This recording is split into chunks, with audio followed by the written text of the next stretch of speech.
Hi, good evening, everyone, or good morning, or good afternoon, whichever part of the world you're in. Welcome to the 7th edition of the Urban Lens Film Festival. As you all know, we all going through a pandemic, and because of which we've had to go online, and whether that's the film screenings or the conversations have to be online. While that is very disappointing because the act of cinema is sitting in a dark room and collectively sitting and watching films and sharing, we also felt that this is perhaps an opportunity to bring across wider set of people into the conversation and the viewing experience across the world, or I would say in different parts of India. So thank you to all of you who've joined us this evening, whether that's on Zoom or the IHS Facebook page or the YouTube channel. Uh, at the Urban Lens Film Festival, because it's a non-funded, non-competitive festival, one of the very key things for us has been conversation with filmmakers, whether that's with filmmakers whose films we are showing, or filmmakers who have a body of work and get them to speak about their practice. And today we have with us Dibakar Banerjee, whose work actually needs no introduction. Dibakar Banerjee will be in conversation with Ranjani Mazumdar, and this will be under the aegis of what we call masterclass. And over the years, we've had film directors, camera people, editors speak about their craft and their practice. You can go check it out on the IHS YouTube channel. And before I hand it over to Ranjani, I'm going to introduce Dibakar, or rather read out Dibakar and Ranjani's bio notes. Most of you are familiar with both of them, whether it's Dibakar's work in cinema or Ranjani's work as an academic and a public intellectual who's been writing on cinema and especially the city for a long time now. But I must confess, despite their large body of work, this is the shortest bio note I've ever read out. So here you go. Dibakar Banerjee is an independent film director interested in power, gender, and the majority-minority construct. Ranjani Mazumdar is professor of cinema studies at the School of Arts and Aesthetics, Jawaharlal Nehru University. She's the author of Bombay Cinema and Archive of the City. And I must also say I've had the privilege of being taught by Ranjani. I was a student many, many, many years ago, perhaps the last century. And I actually do not know of almost any academic who is able to teach, who's able to translate her love for cinema to her students. So welcome Ranjani and welcome Dibakar. It's a pleasure to have you both at the Urban Lens Film Festival. Thank you. Thank you. Thank you, Subhashri, and to the Urban Lens Festival for inviting me to be in conversation with someone like Dibakar Banerjee, with my interest in the city and the relationship between the city and cinema. This is really like a great privilege to have this conversation. And I don't know, Dibakar, whether you remember, but in 2009, I conducted a conversation with you at Oceans. When you came with Manu Rishi and your production designer to Ocean. So that's literally more than 10 years ago. And this was before LSD was released. It was only Khosla Ka Ghosla and Oye Lucky.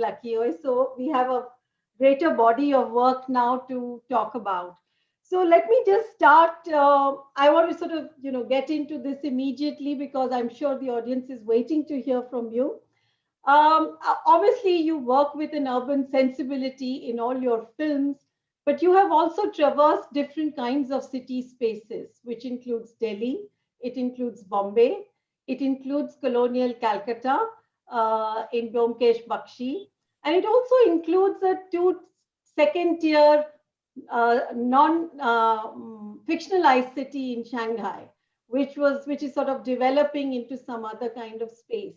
So obviously, in urban films, there's a general kind of urban sensibility that one can notice in many kinds of films, and some of these sensibilities can be generic.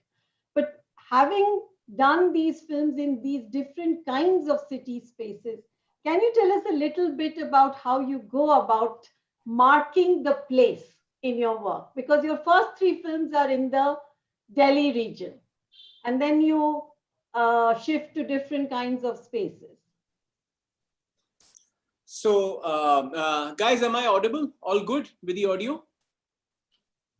Yes, Yes, I yes. think so. Great, because everybody's talking to everybody these days, and internet can be quite stress giving sometimes. So, thank you, guys. And by the way, lovely festival intro, guys. I was just all ready to sort of, start a talk, but I got so nicely pulled into the music and the images, and suddenly the cinephile in me kind of stirred up, and just wanted to do away with the talking, and sitting down and watching a good film or two or something like that, and having that lovely thinking time after that film, and just feeling a little enriched after seeing something and just going back.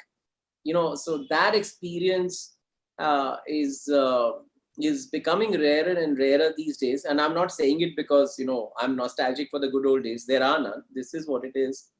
But I hope we come back to that sort of phase where all of us cinephiles can again have that joy of watching something together collectively, and then going back and thinking about it.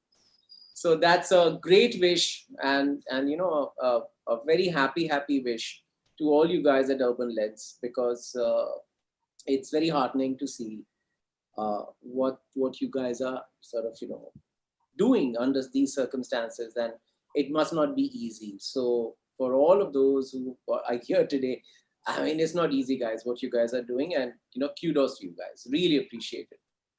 Secondly, to your question, I'm sorry, Ranjani, there's only one very simple answer. There was no conscious act of choice, actually.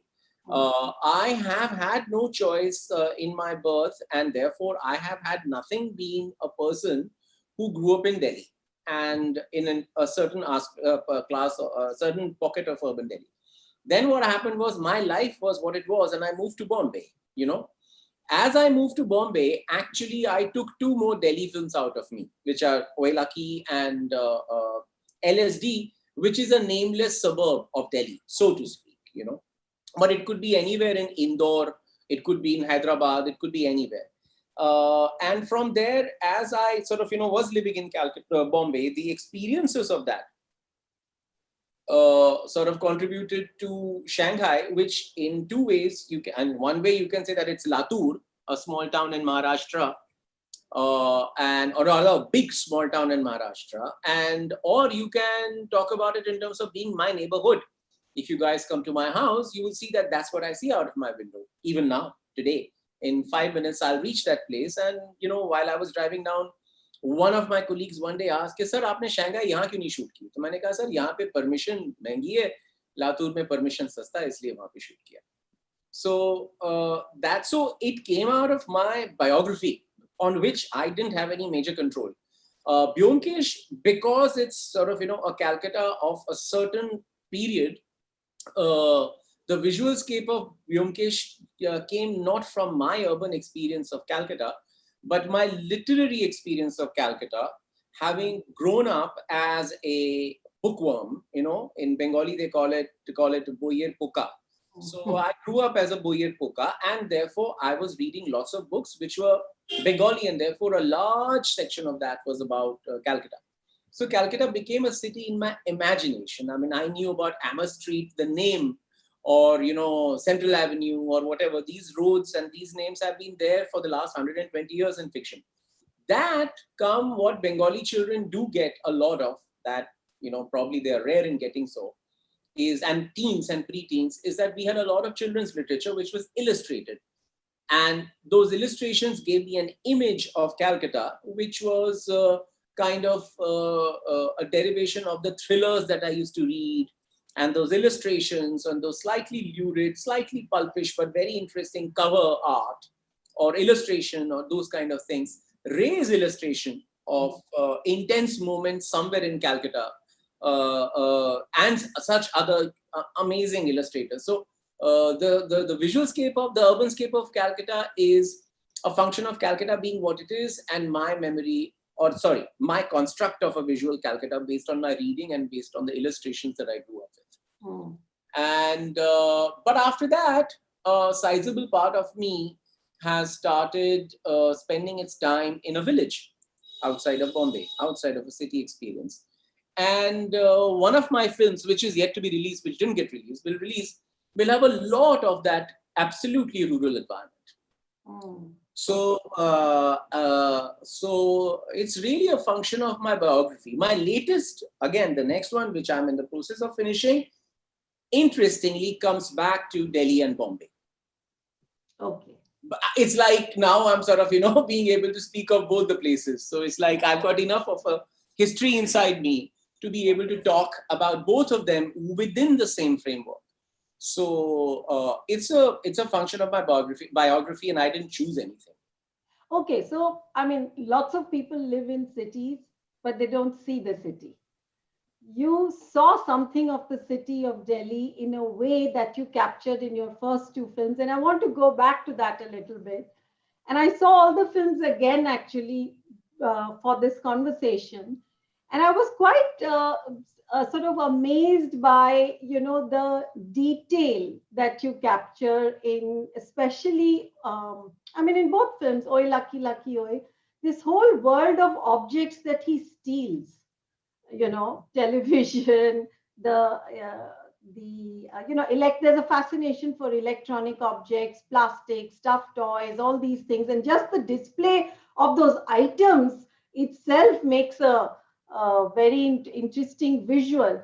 And Boman Irani's office space, the kind of visual design of that space, the kind of things that you use over there, it's very interesting. It's very easy to tip over into caricature in these sequences, but it doesn't happen at all. It is something that Delhiites can relate to immediately. We've met so many of these real estate people. We've met characters like this in Delhi. So how there is a power of observation. And is this just something that you're saying is something just you grew up with, but you paid attention to all this? Okay, see, the thing is, a part of what you grew up with is a part of what any filmmaker makes, that we all know. Okay.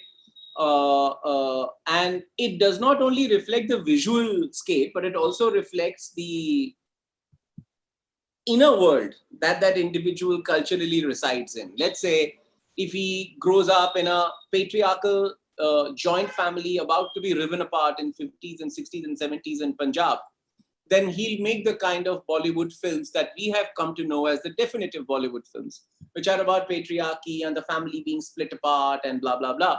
A huge part of which informs Khosla Ka Ghosla, by the way. But visually, yes, what happens is that why does one visually see a place in terms of its details and all that?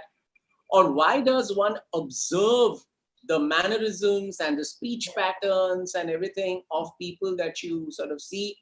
I have no idea. I mean, there are many, many filmmakers who excel far better at it. I know, I know.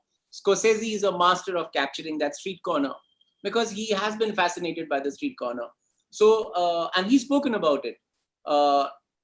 In my own very small, direct, experiential way, I think that's, I mean, one of the reasons, straight answers, is that the family, the culture that I grew up in we used to revel, and we still revel a lot in caricature.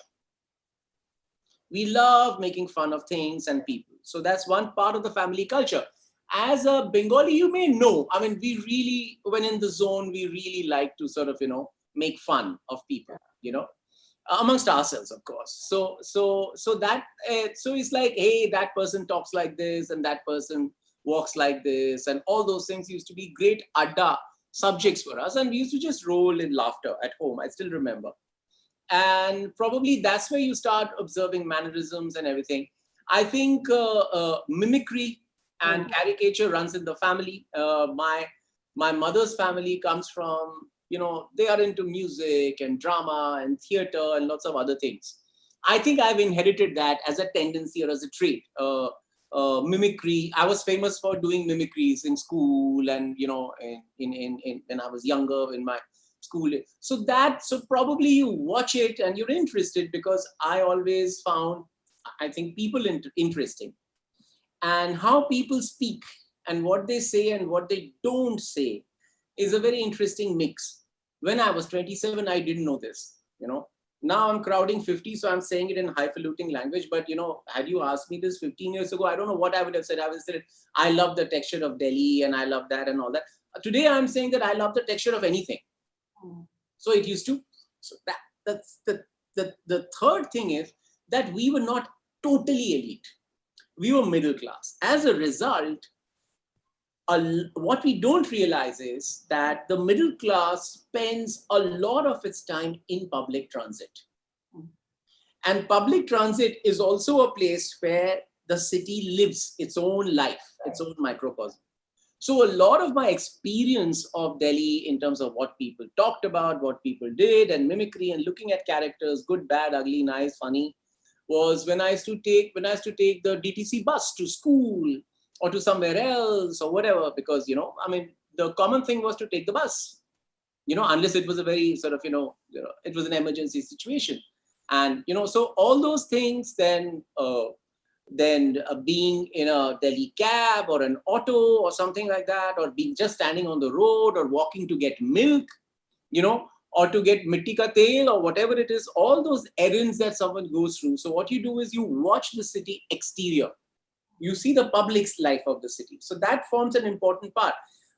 If you see a lot of Bollywood films, the traditional Bollywood films, the exterior life of a city does not exist. You jump from parlor to parlor to parlor to parlor to parlor and the devil's den or the villain's den, because it's a private tale. But a true city dweller lives a public and a private life, unless he's an elite. Today, I live a completely private life. I rarely sort of, take any public transport. But when you're not that part of the city resides in you in visuals, textures, sounds, and all that. So that used to play a huge part. A lot of my friends, and including my wife, my family, and everything, they remember my youth days as coming back home and telling tales of what happened in the bus today, how a drunk fought another drunk, how two women. In fact, some of the best dialogues of Oye Lucky are things that I've heard. Right. For example, that valuation, teri valuation kya hai? When Richa Chadda asked his character, there was a couple of old women, probably Sarfai Karmcharis, who was taking the night bus home. I was sitting in the front seat and they were sitting behind, and they were having an argument. And in the heat of the moment, one lady said, "Teri valuation kya hai? Jo tu mere saath aise baat kar rahi? Kya hai teri valuation bata?" So it was a very serious argument, but that bit stuck with me. So bits and things and bobs stick to me always. Pieces of music, pieces of sound. I don't know why. I'm But probably this is fascinating. You've just actually elaborated on your craft, and you're almost like a observer of the gestural language of the city that you inhabited, and you picked up on all these things in your work. Yeah. And so this fascination for quirkiness. Your characters are quirky. They are never purely evil. They're funny. They're entertaining. Uh, is that a deliberate thing that you have had in all your films? I mean, I've found that in Byomkesh you go to a particular kind of extreme in one of your characters, but I haven't seen that in all your other films. It's a very different kind of way in which you move with this idea of even villainy. It's like everyday villainy. Mm. See, some stories are stories where the characters are ideas personified. Hmm. For example, a detective story. In a detective story, the detective personifies order and the villain personifies disorder. And we primarily follow a detective story to see the restoration of order in some twisted way. Then come but what happens is that there are other kinds of stories, like, let us say, Oye Lucky, or my current film, or any of my other films and all that. Uh, uh, uh, they actually probably are not looking at set ideas. To tell a detective story, you do need set ideas. Right. To tell a war story, you do need to have the enmity clearly defined, no matter however alien that frame of reference is to you. Hmm. I mean, Agamemnon. So there are certain styles of stories which need certain things to be elaborated, and okay, isko leke aage chalte hain. Iske bina story nahi hai. But there are some stories which are novelistic stories, like Lucky, which follow certain things, which keep questioning. So if you take any story which questions, now Khosla Ka Ghosla really doesn't question anything. Hmm. Khosla Ka Ghosla complains, and Khosla Ka Ghosla finds its own solution in the story. Okay. But questioning, there are films that question, so there are narratives that question. So when you question something, then you really have to question everything. Therefore, you have to question bad, good, angry, stylish, or whatever it is. A stylish person is not stylish all the time. When he comes back home and he scratches his sagging belly while yawning, he's not stylish. And that is a part of his persona. So you look at it from that filter and you craft the story like that. So I think the need to sort of, not have the kind of characters and the grayness and the realism or whatever you're alluding to is a function of me wanting to probably tell a story where we are not dealing with too many of those set precepts. And then the story kind of leads to a set of questions, the right set of questions that I want to ask, or I want the audience to ask. Now, if I make one film like that, where my and audience's sort of frame of references matches at the end of the film, I will be happy, dying immediately. But wo nahi hua hai abhi. But that's what you hope for. Yeah. So you said something about public and private lives and how in the city after going to Bombay over the years now you're leading a different kind of life, but you remember what you what you lived in a city like Delhi earlier. So one of the things about any city film, I mean, we imagine the city as just public spaces, but actually a lot of the urban sensibilities unfolding in very claustrophobic interior spaces for large numbers of people who live in the city.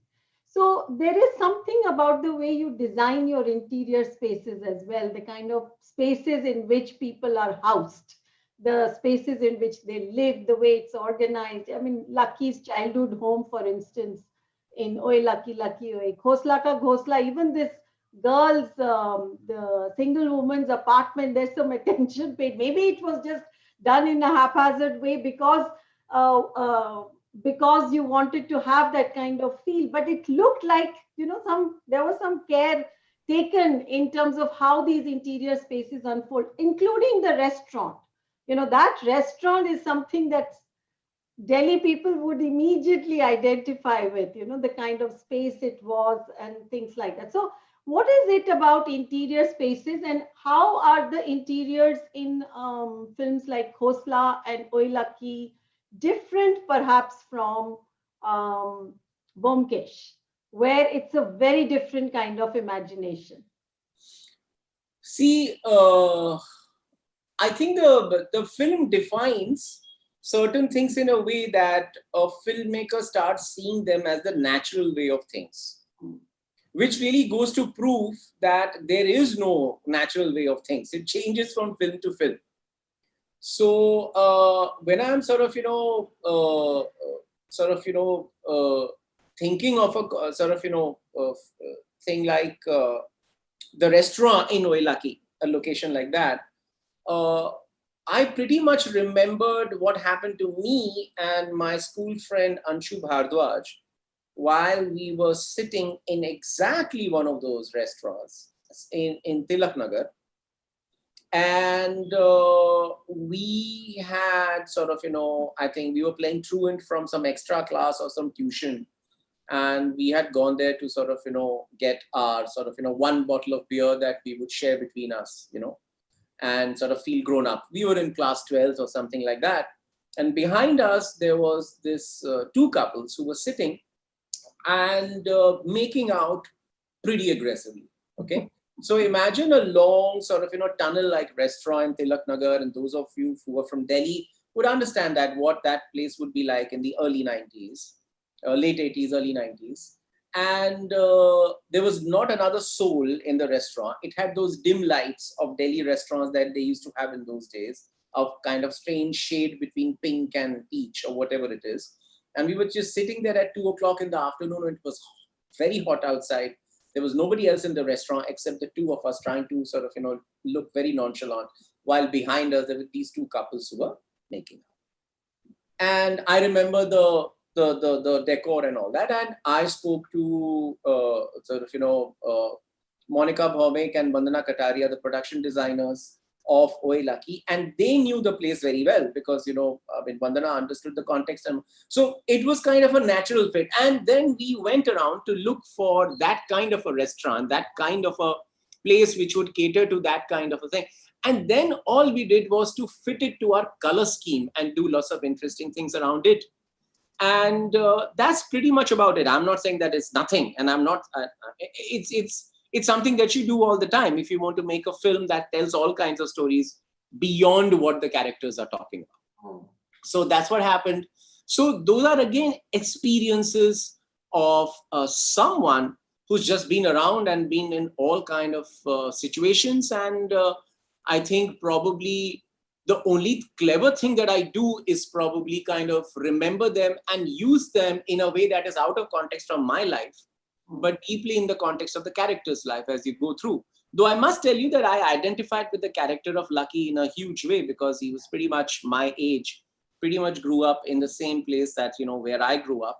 And whatever he felt, a lot of that I felt too. So probably it was me working through my visions of sort of, what my young days were in Delhi and all that. So that could be possible.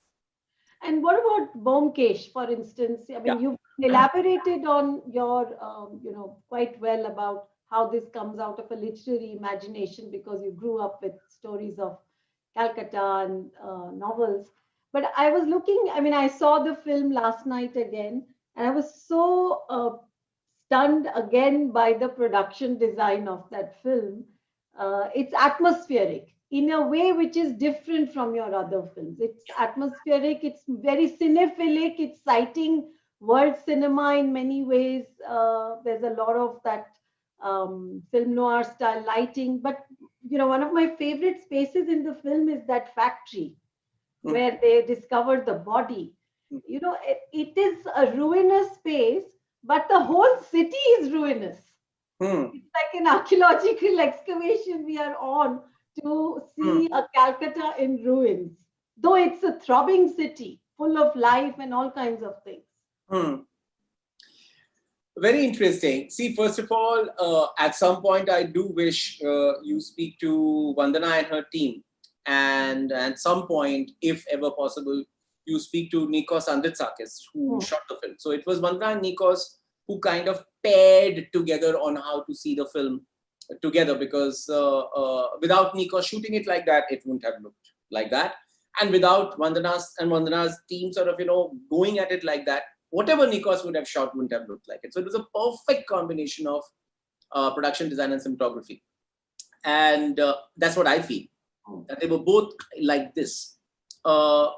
So the roots of the look of the interiors of Byomkesh, there is a very interesting story connected to it.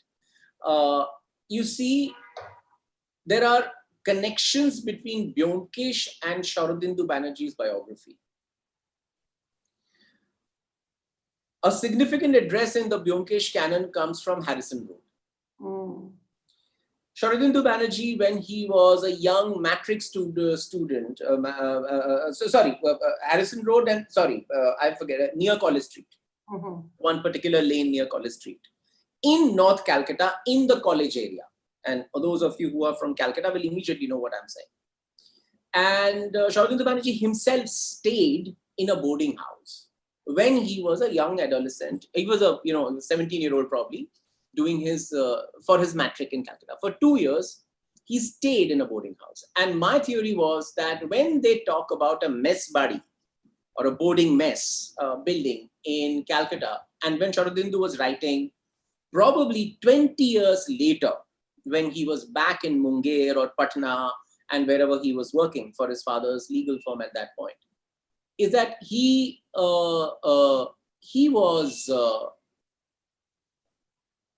I think, channeled his memory of those days, of his Calcutta student days and the boarding house days and the Calcutta characters.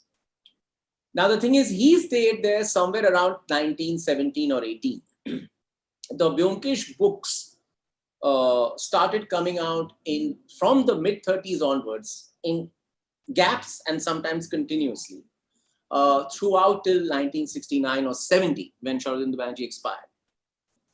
And within that is the history of Calcutta as well, from 1918 to about 1969. Okay, it's 50 years, but in some parts of Calcutta, if you were to enter anywhere between 1919 and 1969, you would for a moment take 2 minutes to figure out whether it was 1919 or whether it was 1969. In many ways, time, architecture, transit had sort of, held still. You would still find incandescent bulbs in 1969, the same bulbs that would be there in some places. You would obviously find the same homes. In some places, you will find the same furniture. The utensils in the kitchen would look more or less the same. The illustrations from Sharodiya books, those Puja, Durga Puja special edition books, which had stories from all the luminaries of Bengali literature. Those illustrations, if you see from 1940s to late 1960s, hasn't changed much because those illustrators have been there reigning supreme, looking at Calcutta in that particular way. The major urban attire of people hasn't changed from Dhuti Punjabi. The styles have changed. The main shade on the road is still white and off-white between 1919 and between 1969 because everybody is wearing those either various shades of buff and white and ivory and dhuti. That's what you would see on a road, and a darker colored jacket. And the cars would be mostly the darker dun colors. It would be brown or black or whatever. An occasional flash of stylish blue somewhere in Park Street because that's where the elite would live. So those are the kind of images that sort of, go past. So what we tried to do was, I told my team that please let us find that boarding house where Sharadindu Banerjee lived. After a lot of searching and a lot of hopelessness, and because of the contribution of an irreplaceable gentleman called Probir Chakraborty from Calcutta, he found that place. Wow. And he called me and he said, Dibakar ki kucho. I was in Calcutta doing research and said, pay. So that was a brilliant sort of, godsend for all of us. So we entered there, we saw that boarding house. And obviously it's a turn of the century building, which we found in, 2015 or whatever. And there are so many turn of the century buildings in Calcutta, even now, turn of the 20th century and even older, that that this is there and it's been there, and there are various layers of smoke and soot and all that. Then we did a bit of a discussion with the people who were running that boarding house as to how long the kitchen had been working. So they said that this kitchen in this particular boarding house, this place has been working the last 20 years, let's say from the 80s, from the early 90s rather. And we could immediately see that what 20 years of smoke can do. So from there, conversation started about what, 40 years of smoke can do and blah, blah, blah, and all that, how old this place is and all that. And then what we did, it was physically not possible to shoot there. The structure was too dangerous. Okay. So what we did was that we did a room by room, angle by angle, some documentation of that space. And we came back to Bombay with that, and we replicated that on in the set, in terms of the details of the texture, in terms of the and of course, when you replicate according to a little bit according to camera. You tweak the sizes a bit. You figure out which is first floor, which is ground floor, whatever, and all that.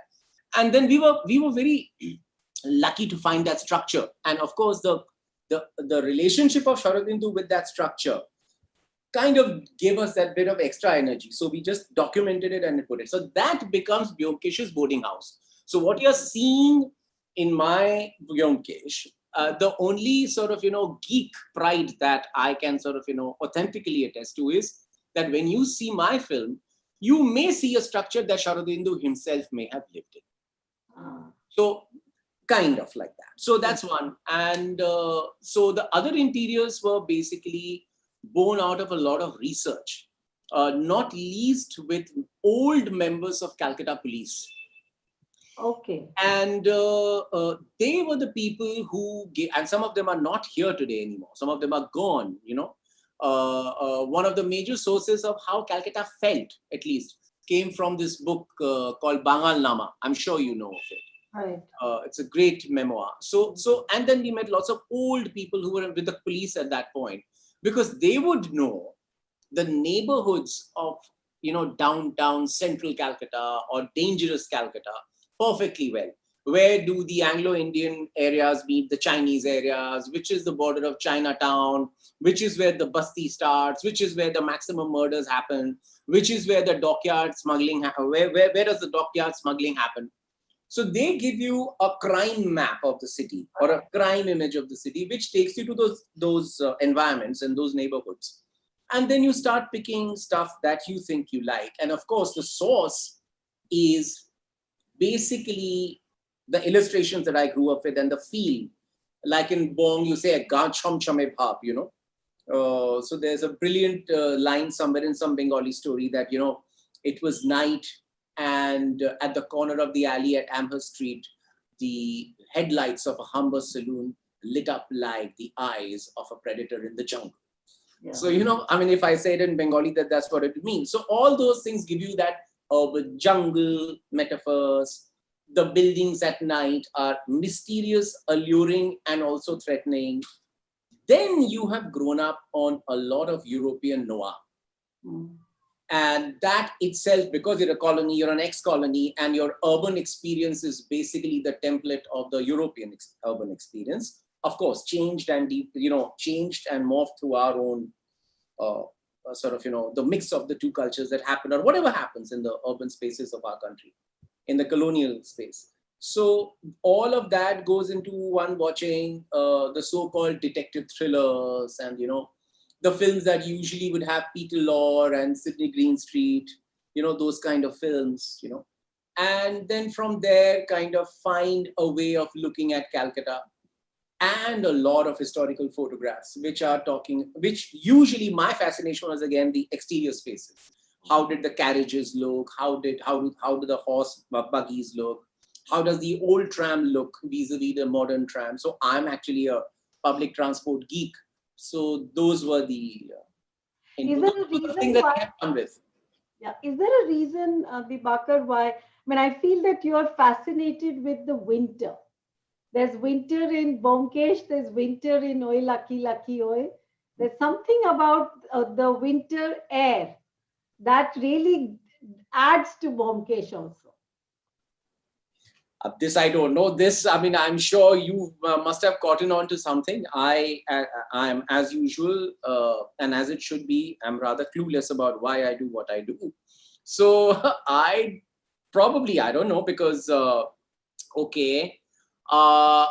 see, there's one thing I can tell you. Shooting a film in the winter in India, I find it much easier than shooting a film in the summer. Okay? If you have shot in the, how can I put it, in the sweaty sphincter of Bombay in the months of from about May to all the way to October, then you will want to put all your films in the winter. No, it was striking for me because when I compare it to a Ray film, there's a lot of heat in the film. There's a lot of sweating, and going out in the heat and walking in the heat, and even in the office spaces the fan is not really working properly. Whereas in Bomkesh there's a kind of mysterious air that is coming from the kind of, weather that the film has.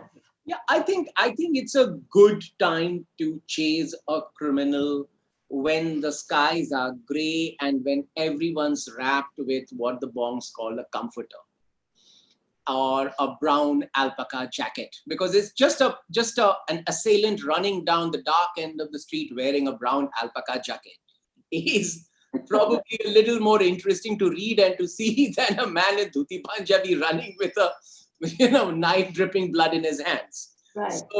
So so that's one thing.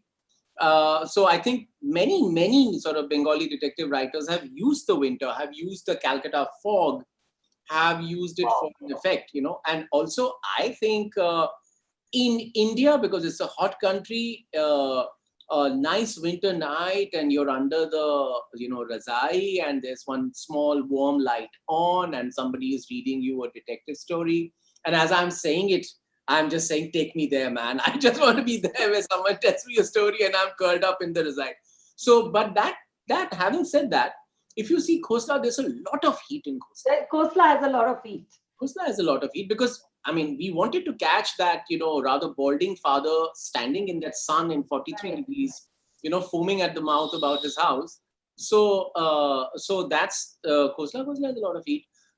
This thing also, Shanghai, I felt the heat because we were in Latur shooting in the heat. So it was very hot, dry and oppressive heat. So I guess Byomkesh, yes, yeah, Byomkesh, yes, and but my film Sandeep or Pinky Farrar also has winter, so maybe you're right.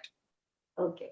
So now I want to come towards the end of the conversation before we open up to the others, is to talk about what is my favorite film, which is LSD. And I do think that for most cinephiles, that continues to be their favorite film, though we loved Oye Lucky Lucky Oye and Bomkesh and other films that you've done, but there's something about the far-sightedness of LSD. It came out in 2010. And I remember we all felt that, it wasn't a derivative structure. It was a very different kind of aesthetic in which you encounter the city through its technologies, visual technologies. And 10 years from LSD, how would you see that film today? And what has changed from that time to now? I haven't. I mean, I haven't seen LSD, nor would I see it because the thing is that I still haven't reached that objectivity to watch my own work without curling my toes about the technical problems with it or other such problems with it. And as we all know, the problems, there are many, like any other work. So that's a difficult one. I have in the next, from LSD to now, the one aspect that has changed, and I'm sort of feeling it because probably that is what I'm talking about partly in the film that I'm doing right now. Let's say 2009-10, when we are talking about, yes, you are being surveyed all the time, but in 2020 the thing that has changed is that you are immersed in a parallel universe not corresponding to your physical universe all the time. Good, bad, ugly, I don't know. I'm genuinely not sort of saying it in any kind of a sort of I'm there is no value judgment in what I'm saying. And since you ask what is difference, the difference is this, that we are continuously straddling two universes, and the representational aspect of this parallel universe, the representational power of this parallel universe are so immense that slowly and slowly a large part of ourselves is obsessed with representation rather than being. So that's what has changed. Right. So in LSD, for instance, the first story, which is, there's a lot of shock value in LSD. There's a, blurring of lines between what we consider to be real and hyper real. In that moment, in the first story, you have this kind of dialogue with popular Bombay cinema. There's a DDLJ story woven in there. And I noticed that in Oye Lucky, I hadn't noticed this when I first saw Oye Lucky, but you run that song, Chahiye Thoda Pyar. So I want to end with this. What is your relationship to filmy culture? Because we all grew up with this kind of filmy culture. What is it? Is it a love-hate relationship, or is it a deliberate way in which you want to distance from that? What is this relationship? Because you use a lot of songs. That was the last thing I wanted to ask. There is a lot of use of songs in your films, but they're used very differently. No, sure. And in that, listen, the thing is okay, so the simple answer to this is that somebody who has deeply soaked in the sort of, the experience of a Scorsese or a Tarantino, than he has soaked up the experience of a Raj Kapoor or Yash Chopra. The reason for this is that the traditional telling of stories, by tradition I mean something that started in the 30s and went all the way till about 10 years ago, where a significant part of the story was compressed in a song, or a significant part of the feeling was elongated and presented in a song for it to be more emphatic. Yeah. मुझे प्यार हो गया, लेकिन वो प्यार का 3 minute का song leaves you in no doubt about the emotional hit of the song. So it tells the story. But when because I grew up much more on Western cinema than on Indian cinema, and that's as simple as it is, and much of what I liked about Indian cinema was also hugely following the course of observation of life through the European post-industrial, modern, postmodern, kind of a lens, all the way from the 19th century novelists to the 60s and 70s auteurs, which are a way of, and it's a common, and you can see a continuity. So I followed that kind of a thing. So for me, because my family is deeply into music, music is something that I'm deeply into. And I do believe that it lives in me in many, many ways. So I'm not anything if I'm not musical. So I keep listening to, and the thing is, my interest in music is huge. So I keep listening to many kinds of music.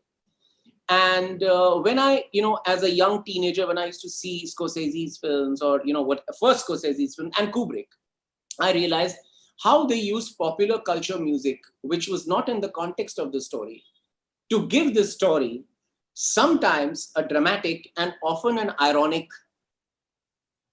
meaning, And so that's why I use those songs as a way of evoking an emotion and a sense of irony at the same time, because that's what we feel most of the time in our lives. So when you have Bunty Chor, Lucky Chor, Bunty, if he's looking at something and he's a guy who heard the radio in the late 70s or early 80s, he would have heard this rollicking Kishore Kumar song, which encapsulates something. Because when I heard it when I was like 9 or 10, Chahiye Thoda Pyar, and some guys driving through some road in Ooty and all that, you never imagine in your life that somebody will do this kind of a thing, which he'll sing, and he'll sing in a very skilled voice.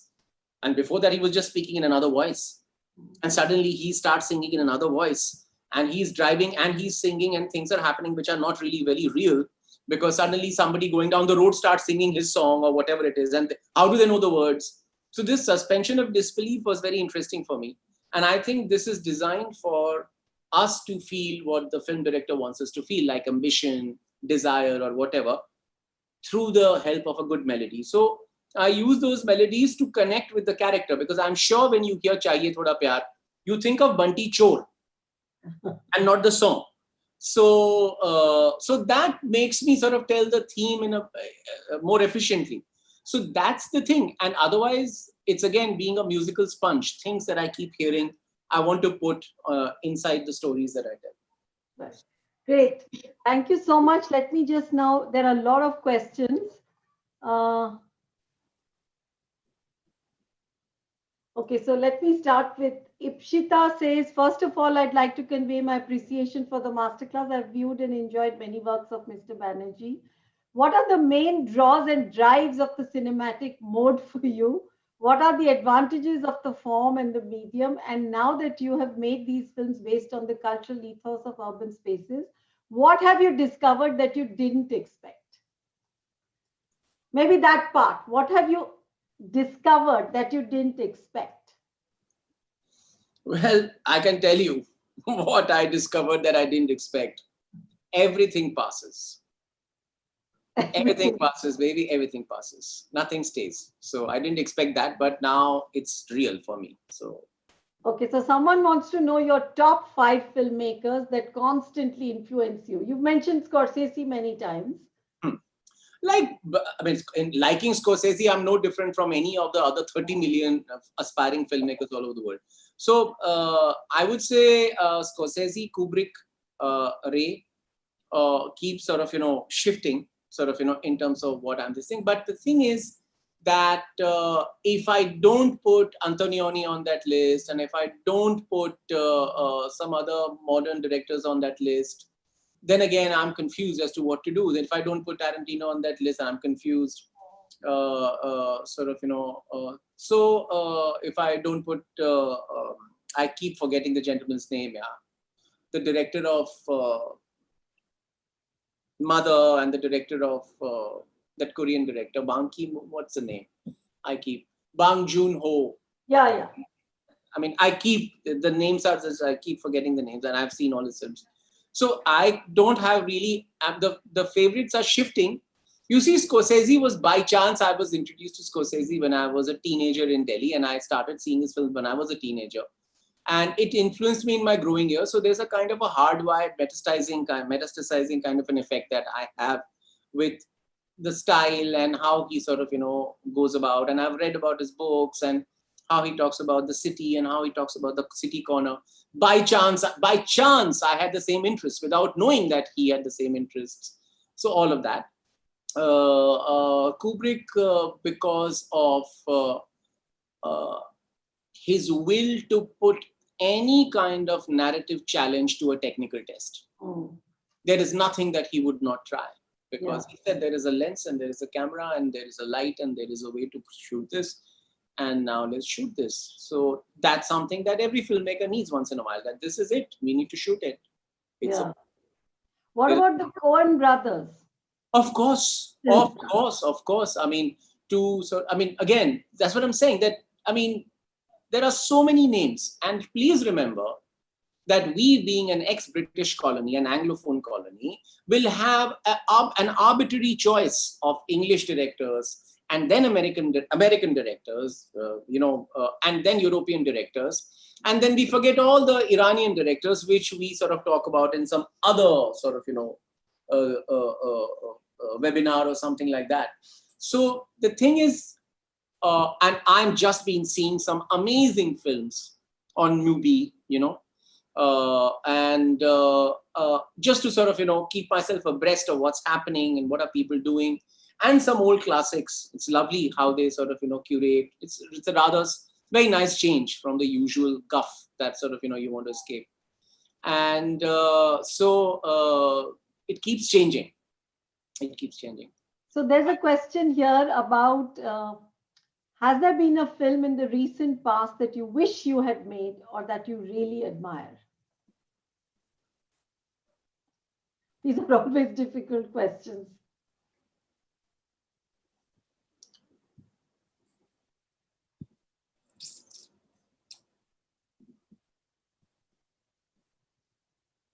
Nightcrawler Yes.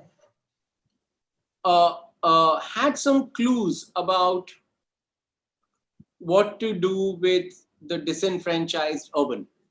Mm-hmm.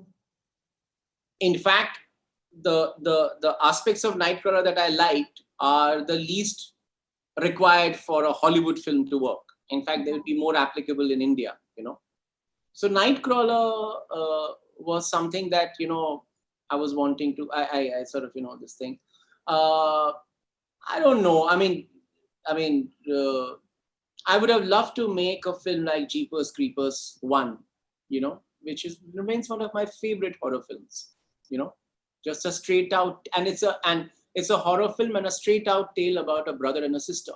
Mm-hmm. And so then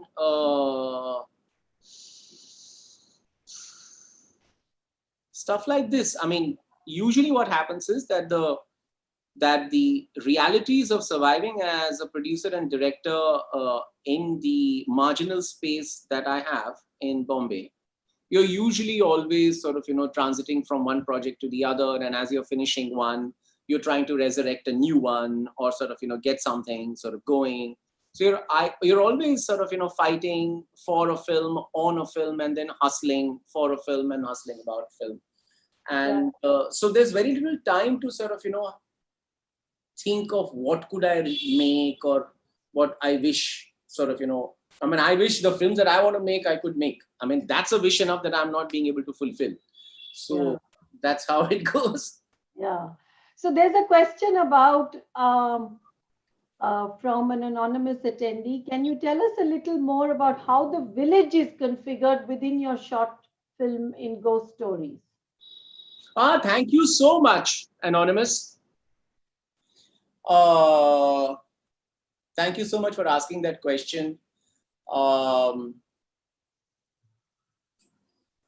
um, uh, I mean, there is a particular way of looking at a village, and I think there are two kinds of villages: villages on flat land and villages on mountains. And you have to sort of, you know that the basic difference to know that two are completely two different animals, you know.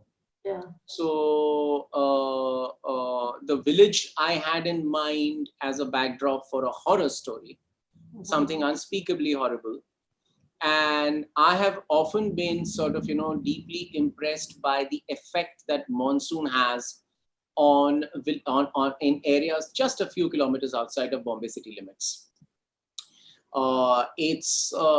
Nature is quite scary, you know, when it sort of, you know, comes at you in this greenness, in all its sort of, you know, fecundity, with all its life bubbling under the soil and all that. So that I find quite nicely icky. So that's what we thought, me and Ranjan, the cinematographer, Ranjan Palit. So you can imagine what Ranjan would have sort of, you know, how Ranjan would have chewed on it, which is why I'm sort of, you know, really, really happy with sort of, you know, that one full village story that I've shot.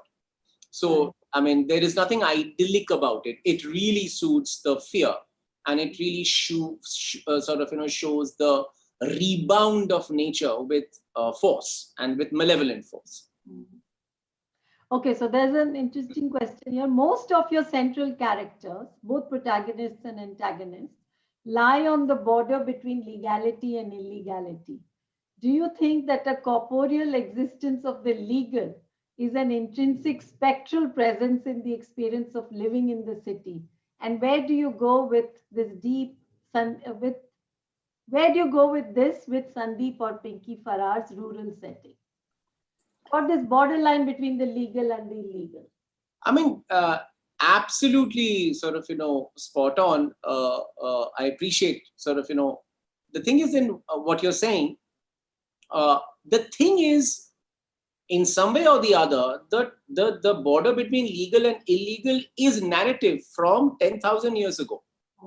It's just at point, nobody said legal. Somebody said honorable or dishonorable, or traditional or non-traditional. All the great heroes of sort of, you know, tragedy, Indian, whatever epics and all that, They are fighting, they are in the gap between what is conformed and what is non-conformed. And according to the narrative and according to the rhetorical needs of the narrative, they either conform or they don't conform.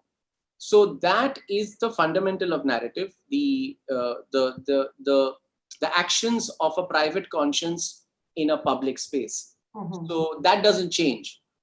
What happens in a city is that the state is present in the form of legality, because you're taking a huge number of people coming from a huge number of systems and time zones and telling them that our main purpose is capital, or our main purpose is state propagation, or our main purpose is image making. And these are the rules by which we must sort of, live so that we can image make or profit or sort of, propagate the state or whatever it is. So legal is just the dominant code of conduct. Right. And of course, in some of the things like you shall not steal are, as time immemorial, is connected to the idea of property. You go to a society that has no idea of property, then that's another matter. So that's another argument. So any narrative based in, its real current spatial physical society has to deal with what is allowed and what is not allowed. You can call it legal or traditional or whatever it is. And therein lies the narrative, because we are always trying to figure out who we are and what we are through the precepts of what we allow ourselves to do. So here's a question. As your new work takes you to the rural, have you felt at a loss for the visual and sensory markers of the city, including the noise, mist, colonial architecture, public transit? What was the challenge? What has been the challenge? See, none. I have lost none of it, because I live in a city and I spend some time in a village. I'm one of those lucky ones. And my village experience is the village experience of an elite who has sort of, carved out a so-called nature retreat or something like that. But a little bit of the contact that I have outside of the village or whatever it is gives me a shape, a kind of an insight into the shape and size of how a social unit like a village works, which is separate from a city. So that a lot of the people who are on this webinar will know automatically. So no, I now I use both. In fact, this film, Sandeep or Pinky Farrar, I don't know when it gets released. It was supposed to get released when the lockdown started on the COVID. It was supposed to be theatrically released. So Sandeep or Pinky Farrar, very interestingly, has a mix of both urban and sort of, village landscape. And not only that, the village mind space and the urban mind space, and the village mind space living in the urban space, and vice versa. Because mindsets are interchangeable. You can be at odds with the physical surrounding and not even know it. You might behave like a village person in a city, or you might behave like a city person in a village. Again, that's where narrative happens. So that's also there. Okay, so here's a question. Detective Byomkesh Bakshy and Oye Lucky Oye. I mean, there's a person who's talking about how he's a fan of your work. Thank You you. mentioned the conceptual notion of parallel universe without any moral judgment in LSD. In that regards, how can we read your film in the Ghost Stories anthology, where you use a lot of populist images, cinematic and otherwise, and subvert them? That's the question. No, so I mean, okay. So first of all, I don't know whether sort of what the lensing of LSD only sort of looks at how we are being watched and how we are representing ourselves in a nascent way. Today, the fact that we are being watched, we have consumed and digested, and it doesn't bother us now. Right. Now we have started living knowing that we are watched. So our living has changed because it's not for us. Right. It's for consumption. So that's what we are doing. That's what hadn't happened fully in 2009 and all that. So that's what has happened. So I think to that extent, that's what it is. And in terms of Lucky and in terms of Byomkesh, so when you come to Lucky, you're absolutely right. I cannot talk about in one film about what Lucky feels without the film to some extent feeling like what Lucky feels. Lucky feels aspirational. So I have to sort of go into that mind space and take that world in, and take Lucky's patriarchal disdain with the fallen older sister, and instead having a mistress-like relationship with the more chaste-looking younger sister. So you have to go with that. You have to go with those choices because you are living his life. At that same point, an ironic sort of, layer works as a way of telling the audience that, okay, what you're seeing is not totally the consciousness of the character, but also the director mixed. Now, the masters, they manipulate you in a way that you can't figure out. So when I get there, then you won't figure out what is the lens and how am I looking at and all that. When I make that final film, if I ever make it, you will never figure out. And you will always be successfully motivated to go into that emotion where the creator of that film wants you. So, and you've seen that. You've seen that effect when you look at the work of masters, where you sort of, completely surrender, or they force you to surrender to that polemical reality of that film. So, वो अभी हुआ नहीं है. जब होगा तो फिर then you won't have a question to ask, which is a good target for me. Yeah. Okay, so here's a question. Your films are very interested in the middle class as a social and political category and seem to regard it as crucial to unlocking the history of contemporary India. Could you elaborate a bit on this? And I just want to combine this with another point that someone has made, very interesting, that I admire the way in which you portray the Punjabis in Khosla and Oye Lucky. There are subtle moments and not just name dropping of places like Tilak Nagar and Rajouri Garden, but things that probably no other filmmaker, even deeply rooted in Punjabi background, could imagine or portray. How are you able to do this? So, two questions. No? I'll answer the first one is about the middle class. See, I was born in a middle class, so that's what I know about the most. And what happens is that in the Indian context, us being a colony, though we don't realize it, we were created to perpetuate the continuing exploitation of the colony. We were created in the 19th century by a British colonial elite so that we could take on the daily, day-to-day running of the empire in a way that sort of, left minimum choice to a huge amount of people and keep most of the choices for the masters and the remaining choices for themselves. So we have remained so because that template is pretty strong. And now that we have what we call a democracy, what happens is that we are perhaps one of the most powerful, in some ways, and some ways not so powerful, group of people that politicians would want a sign off from, because in the postmodern world, we apparently are the main index of the so-called economic growth path of a typical confused capital consumerist society, which doesn't know what it is. So it's our opinion sort of is kind of taken as a kind of a benchmark. So in those days, I didn't know this, but I was watching ourselves and I was questioning. It was a deeply critical eye as well. Okay. And now the critical eye has become a little more understanding because I've read up a bit and I have learned a bit from my sort of, from my peers and my seniors who know more about this and have taken the time to speak to me about this.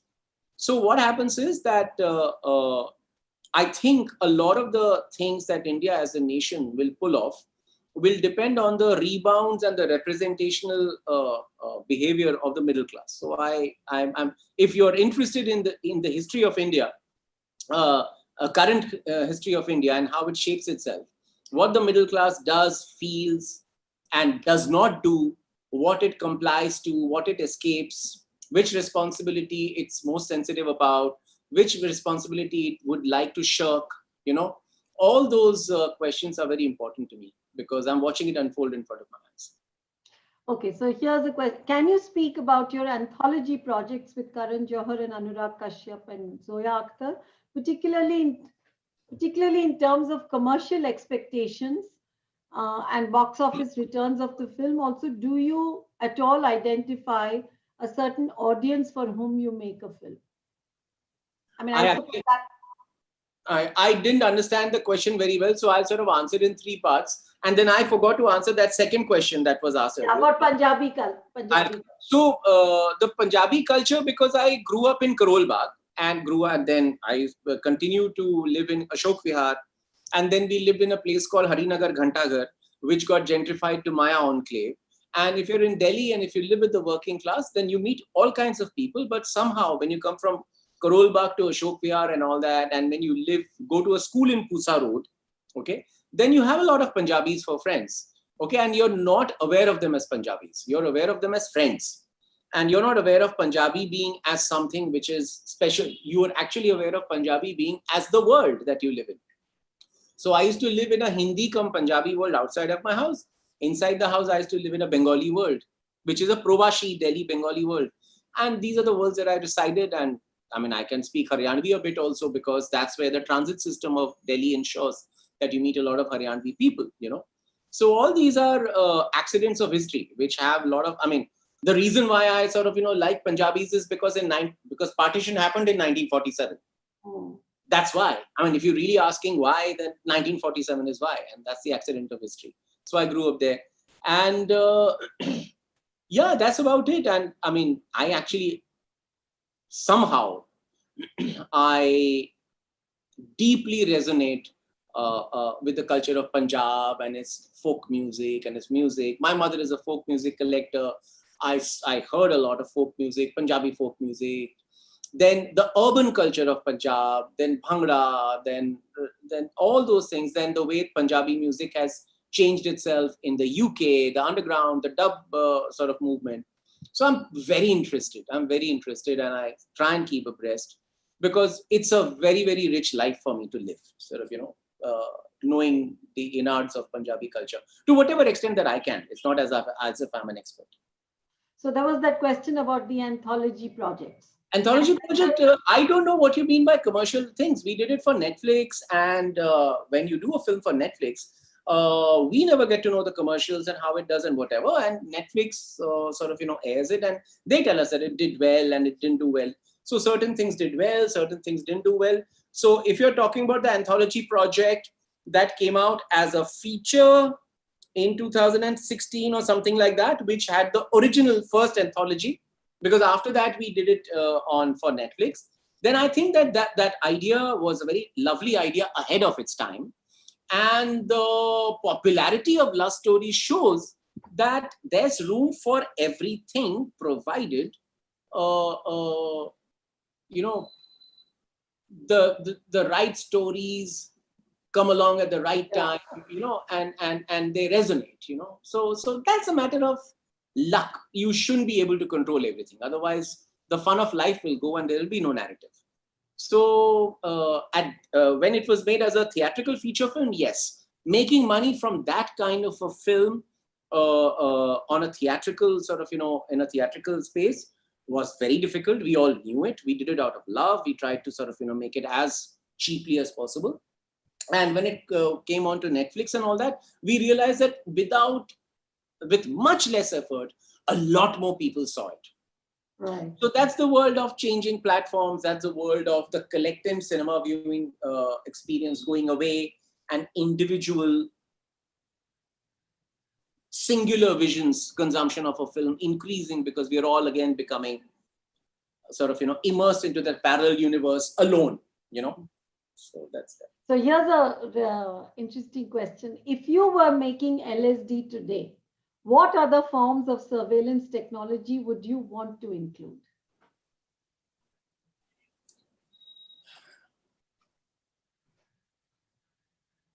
Everything. If you're asking about what surveys us, then you have to understand that right now, this iMac that I'm sitting in front of you could be surveying me. And in spite of you and us finishing the meeting in a few minutes, it will probably, through the internet, somebody will know where I've been, what I've been doing, and all that.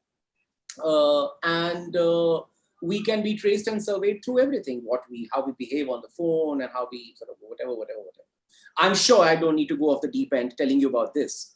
But the consequences of this is that it forces our behavior. Because when you ask somebody, why do you want to be surveyed? Then that somebody, if agar uski niyat achhi nahi, then he will ask, hey, why are you worried if you're being surveyed? You haven't done anything wrong, no?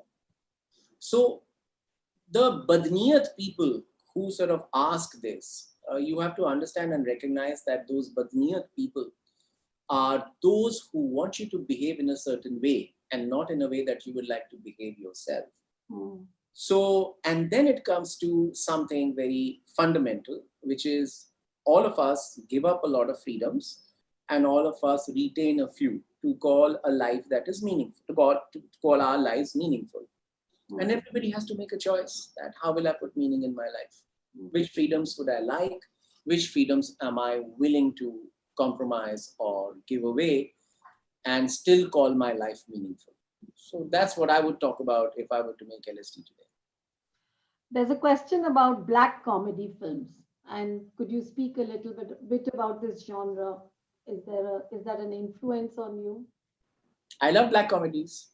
What black comedies do is that they do the very necessary job of breaking down sentiments. Because what happens is that every film, if it has to get profit, has to pander to sentiments. Sentiments, I define them as sort of, prescribed emotions. Mm. Sentiments are prescribed emotions. This is how you should feel about your mother. That's a sentiment. Right. What you feel really about your mother is an emotion. Right.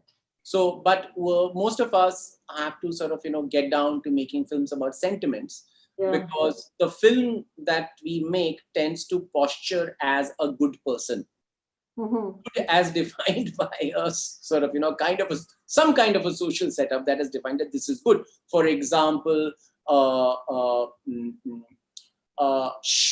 of, when you show a lot of skin, it's not good, because it inflames the passions of the male, of the other sex, let us say. And out of that comes various aspects of how a tale should be told, So you can't show certain things and you can show certain things and blah, blah, blah.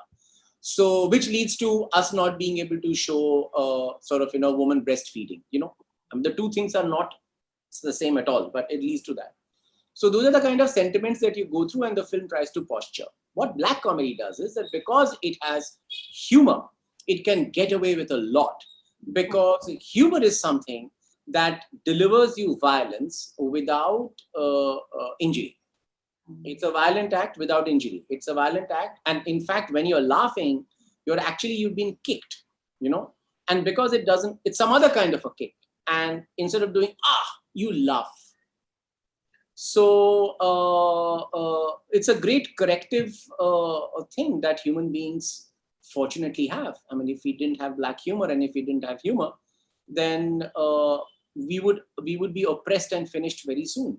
And any power that wants to oppress us would be able to control us very easily. It's humor, actually. It's the clown, it's the fool. It's and it's been there and the clown and the fool and the rogue has been there for about thousands of years, tens of thousands of years. So when we are talking about humor, and then if you say black humor, I think there's humor, then you're talking about one of the oldest tools that human beings have to sort of, set right the balance of living, Okay, so the last question, I mean, I looped in a lot of questions together because there were so many, but this seems like an important question. How do you think of the interest in the urban working class in recent Hindi films like Gully Boy or Tamil films of Paranjit? I suppose Kabali and Kala, those films. You could be you may be talking about a resurgence, because I don't think that the working class has been absent from Indian popular cinema ever. The definitions and the filters have changed, but the working class has always been there, because a large part of working class used to make those theatrical films a hit because it would be their only sense of entertainment. And canny filmmakers knew that even if they came from the elite or the middle class, they would have to speak in a dialectic that is completely that completely connects with the working class. So the working class has always been there, always been there, and it's also been a great tool for the non-working class to assure the working class that we are with you, which is to tell a working class narrative. It is a political position that many elites and many non-working class people take to announce their solidarity with the working class, however shallow or deep. Okay, that's great. Thank you so much, Dibakar. I'm sure Subhashri wants to say something now. I Yeah. just want to say that there were great questions and lots of them, and I'm sure I've missed a few, but I tried to pick on the different ones and not things that you had already referred to in the discussion. So I hope if I've missed something, I apologize to the participants. Okay, over to you, Subhashri. No, I just want to say thank you. This was a really delightful conversation, and much to think about. And actually, what I am going to do, Dibakar, is go and watch some of your older films. I mean, I watched some of them many years The ago. plug worked. The plug worked. Thank you. So I'm going to do that. And all the very best with Sandeep or Pinky Farrar. I really hope that I go to a theater and watch it with 200 people in a dark room. So I wish you all the very best with your new film. And Ranjani, thank you as always. You know how I feel about your work and your discussion, and hope to keep seeing you talking and writing. And thanks to also all our participants the attendees who are here on Zoom and Facebook and YouTube. This conversation is recorded. So, we will be putting it up on the IIHS YouTube channel very soon. So please do go share it with people, watch, circulate. And we'll see many of you tomorrow at 3 p.m. Indian Standard Time, where Danish filmmaker Andres Dalsgaard, who's the director of the film The Human Scale, which is on this Danish architect called Jans Gale. He will be in conversation with architect and academic Krishna Balakrishnan, who's also faculty here at IIHS. The film's already online. It's on the IIHS Urban Lens website, so do watch it. And thank you both once very much, and hopefully we will all meet soon in person. Good night to everyone. Thank you, guys. Subhashri, you heard what I said about Urban Lens, right? When I saw the Yes, I did. I was very much there, and we were all beaming cheek to cheek. So thanks. Yeah, lovely. Beam away. It's lovely. Yeah, and we'll inshallah see you at the physical edition of the festival someday here in Bangalore. Okay. Thank you. I want to thank Urban Lens as well and Subhashri for giving us this chance to have a intellectual conversation like this. But Dibakar, it's a real pleasure having this conversation because so much comes out in the conversation with you about the way in which you approach your craft. And though you make it sound simple, there's clearly a lot of thought going on over here. Maybe not always conscious, but it's what makes it interesting, that it's always interesting to engage with process, the way in which people arrive at something. And that was kind of very interesting today. Yeah, and that's also as one of the people who puts this together, that's music to our ears, because that's precisely why we invite filmmakers to talk about their process, because sometimes it's instinct, sometimes it's thought, and when you look back on something, there's a very different articulation of it that comes or not, and that's why we do these masterclasses. So thanks again, and good night, everyone. See you. Thank you. Pleasure. Good night. Good night. Thanks, Dibakar. Bye-bye.